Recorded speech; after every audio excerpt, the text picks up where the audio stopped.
নমস্কার বন্ধুরা, মৌমিতার ব্লগ থেকে সবাইকে স্বাগত।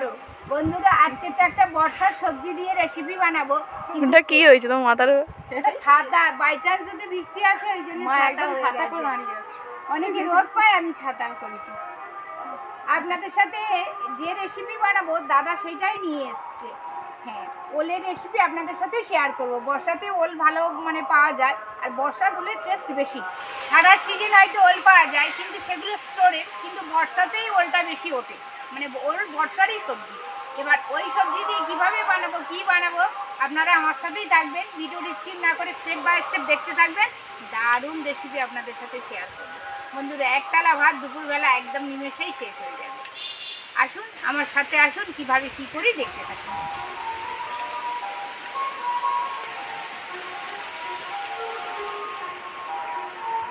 আপনাদের তো বললাম বর্ষার সবজি দিয়ে একটা রেসিপি বানাবো।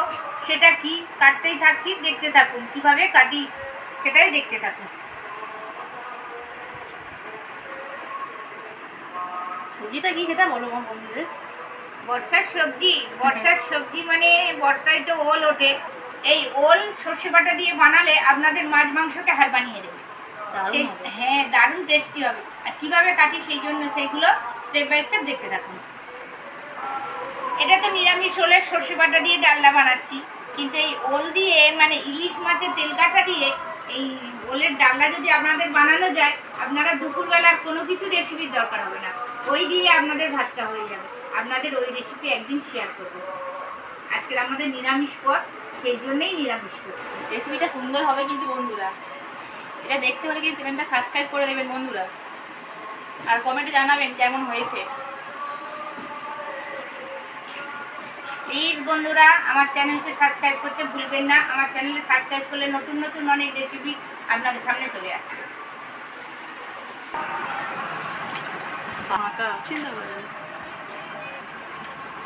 টমেটো একদম কাটবো না, গোটা টমেটোই ওল আলুর সাথে সিদ্ধ করে নেব। কচলে কচলে ভালো করে ধুতে লাগে, কারণ এর কালো ভাব চলে যায়, আবার আলুর কালো ভাবটাও চলে যায়। দেখুন আলু আর ওল কেমনভাবে কেটেছি।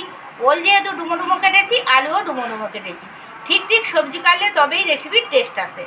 দেখুন কত সুন্দর করে কেটে নিয়েছি, আপনারাও ঠিক এইভাবেই কাটবেন। এবার জল থেকে ভালো করে উঠিয়ে নিচ্ছি।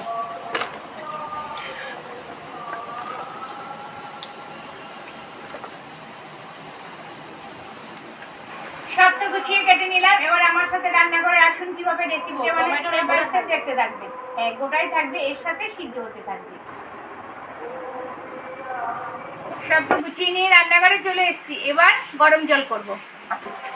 একটা পাত্রে কিছুটা জল নিয়ে নিচ্ছি। মোটামুটি ওল আলু ডুবে থাকবে সেই পরিমাণে জল নিয়ে নিলাম।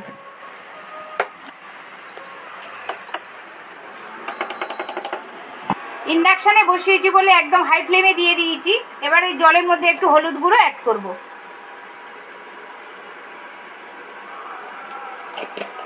হলুদ জলটা গরম হয়েই গেছে। এবার এই ওল আলু আর টমেটো এর মধ্যে উঠিয়ে দেব। 5-7 মিনিটের মতো ঢাকা দিয়ে সফট করে সিদ্ধ করে নেব।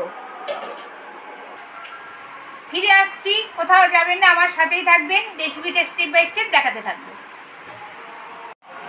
ওদিকে তো টকবক করে ফুটছিল, আবার নিভু আঁচেও বসিয়ে রেখেছিলাম। এবার একটুখানি হাফ সিদ্ধ হলেই সেটাই জল ঝরিয়ে নেব। হলুদ জল দিতে কেমন কালো ভাবটা কেটেই গেছে, ফ্রেশ হয়ে গেছে। এবার বেশি টেস্টি হবে।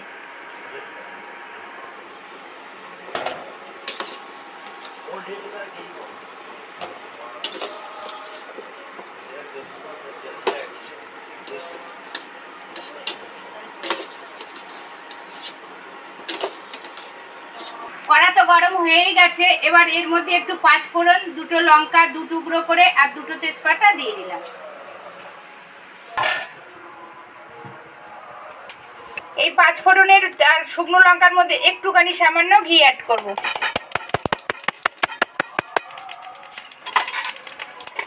ঘি তো দারুণ ফ্লেভার বেরিয়েছে। এবার এর মধ্যে একটু সর্ষের তেল দিয়ে দেব।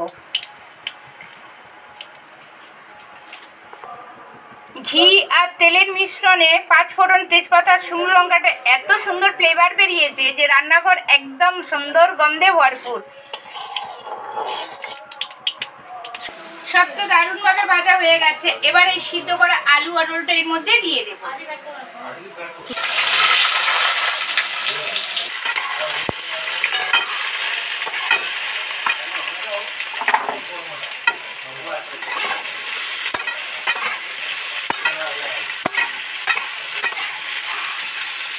ওল আর আলু তো ভাজতেই থাকছি, কিন্তু নুন দেব না। নুন দিতে নেই, মানে নুন দিলে তো ওলটা সহজে সিদ্ধ হবে না, আর টেস্টি হবে না, সফটও হবে না। তাই আপনাদের বলে দিচ্ছি যে আপনারা ওল যতক্ষণ না সিদ্ধ হবে ততক্ষণ পর্যন্ত নুন দেবেন না।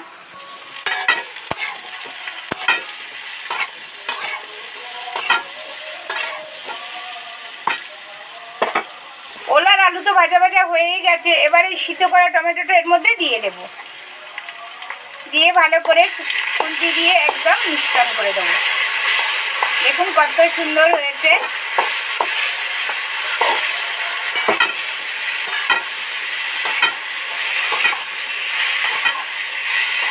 এবার এর মধ্যে মশলাগুলো অ্যাড করব।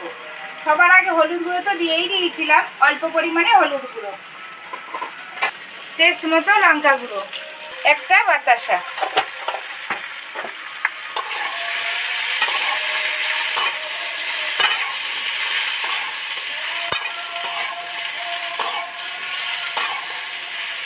মশলাগুলো ভাজা হয়ে গেছে। এবার এর মধ্যে একটু জিরে, ধনে, মরিচ গুঁড়ো অ্যাড করছি, দিয়ে সামান্য একটুখানি জল দিয়ে দিই।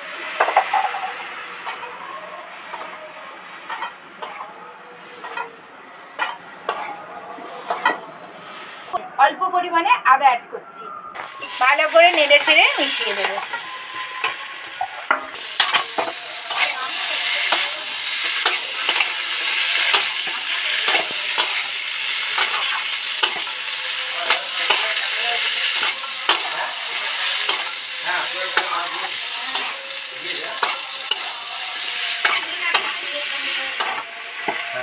ভাজা হয়ে গেছে, দারুণ একটা ফ্লেভার বেরিয়েছে। এবার গরম জলটা এর মধ্যে দিয়ে দেবো। আপনারা ওলের ডালনাতে সবসময় গরম জল ইউজ করবেন।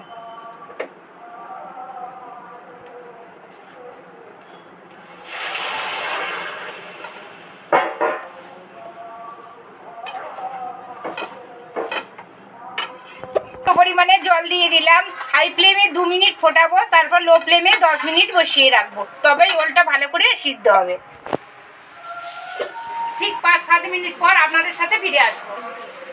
5 মিনিট পর ফিরে এসেছি। নিভু আঁচে বসিয়ে রেখেছিলাম, মোটামুটি সবভাবে সিদ্ধ হয়ে গেছে। এবার এর মধ্যে যেগুলো মশলা দেওয়া সেগুলোই দিয়ে দেব। এর মধ্যে আসল জিনিসটাই দেওয়া হয়নি, সবার আগে নুন দেব। আসল জিনিস সবার আগে নুন দিচ্ছি, পরিমাণ মতো নুন, আর একটু মিষ্টি তো দিয়েছিলাম, আর একটু মিষ্টি।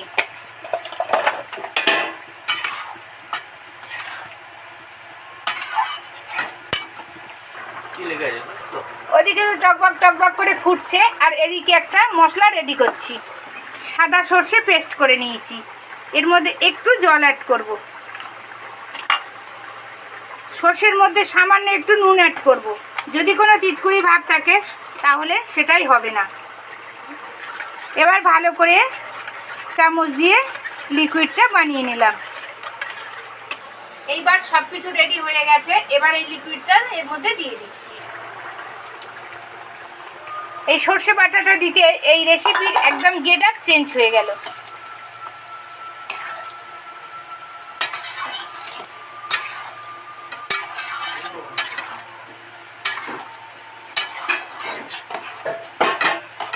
দু 4 মিনিট একদম টকবক টকবক করে ফুটিয়ে নিভু আঁচে বসিয়ে রাখবো। একদম 2-4 মিনিট টকবক টকবক করে ফুটিয়ে নিলাম, কমপ্লিট হয়ে গেছে। এবার গ্যাসটা অফ করে দেব। এবার ওপর থেকে ঘি ছড়িয়ে একদম ঢাকা দিয়ে রেখে দেব।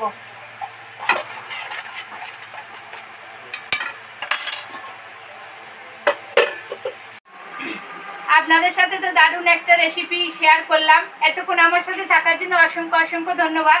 দেখা হচ্ছে পরের ভিডিও নিয়ে, কোনো এক নতুন রেসিপি নিয়ে আপনাদের সাথে চলে আসবো। ভালো থাকবেন, সুস্থ থাকবেন, সাবধানে থাকবেন, আর আমার চ্যানেলে সাবস্ক্রাইব করে আমার পাশে থাকবেন। আর আমার চ্যানেলকে শেয়ার করতেও ভুলবেন না। নমস্কার।